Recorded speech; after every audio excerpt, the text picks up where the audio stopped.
So what story rewards are, if you were in an episode, you may or may not have been given a story reward. And the story reward just gives you an opportunity to do some writing and give us a glimpse at your character, a slice of life of your character, with a prompt that I would propose. And then you would just write something responding to the prompt. And usually these prompts are trying to, are for the purpose of giving us a closer look, filling in any gaps prior to the episode, to kind of make sense of something, or to just give us a closer look at your character's motivations. We asked the player of Jeremiah Oliver to tell us about Jeremiah's first night in Nebu as a foreigner. We also wanted to know how he handled the hostility for being a foreigner. We also asked what would be the first business that he erects in Nebu, and how did this encounter inspire that idea. And this is what the player of Jeremiah submitted. Night in Nebu by Jeremiah Oliver. Nebu was very different than Haven. The people were wary, distant. Something Jeremiah Oliver wasn't used to with being the CEO of Haven City's most powerful company. Jeremiah Oliver had plans to expand into Nebu, but with everything occurring in Haven, Jeremiah never had a chance. However, Jeremiah Oliver was here now and ready to expand Atlas Corp into Nebu for a profitable future. The trip here from Haven City was exhausting, and Jeremiah was eager to get some rest. Tomorrow would be an eventful day as the trial of the wolf was underway. Jeremiah Oliver had claimed the executive suite in one of Nebu's finest hotel establishments, the Rising Lyre. The executive suite was a beautiful octagon room with rich purple walls and gold-colored furniture. Along with the executive suite, the Rising Lyre also provided 24-hour room service, which was adequate at best.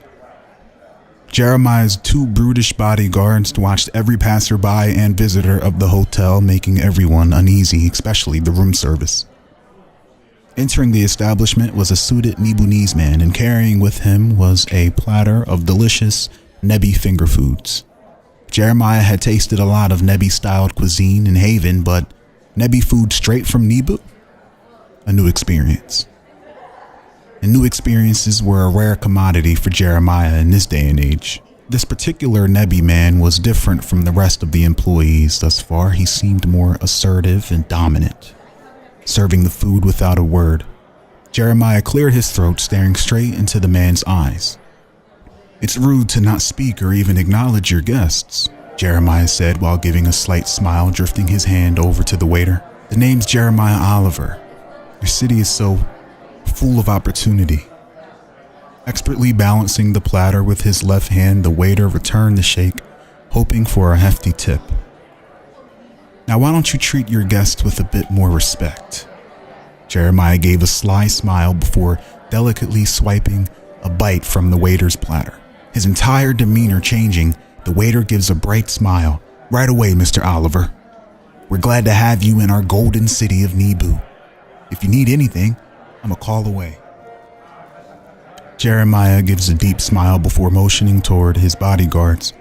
"Tip this man. He knows how to treat his customers right."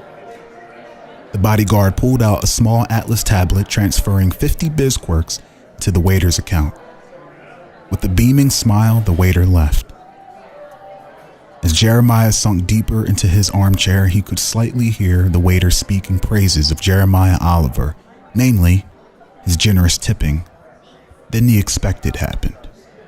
The entire staff was nicer and more approachable.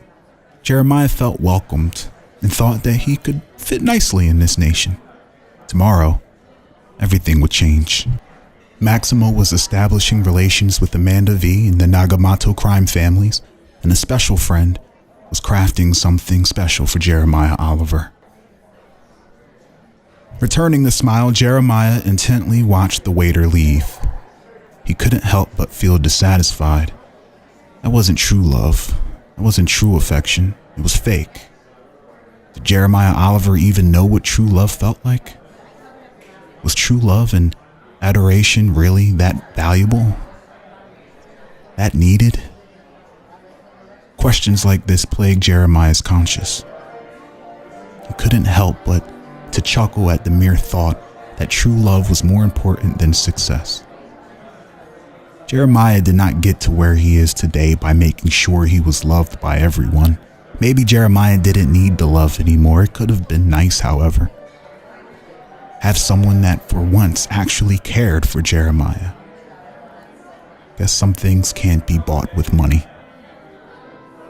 As Jeremiah was deep in thought, another Nebu employee, this time female, approached the table with the full pitcher of dragon leaf tea, interrupting Jeremiah's mind trip.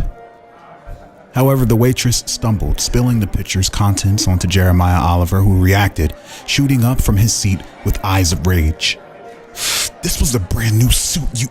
Jeremiah caught his tongue, channeling his anger into his fists, and gritted a smile. "Please." Jeremiah placed his hand firmly on the waitress's bare skin. "Get me a towel." The waitress, in a hurry, placed down the pitcher and ran into the hall. Grumbling, Jeremiah examined his suit, stained but ruined. Brand new suit ruined after one day. The odds. He turned to the bodyguard to his left. "Is there anywhere near here I can get my suit cleaned?" The only response was a shrug. Despicable. Jeremiah turned, walking toward the window leading to the executive suite balcony. "My first order of business once Nebu is mine. A competent establishment where my suit can be cleaned."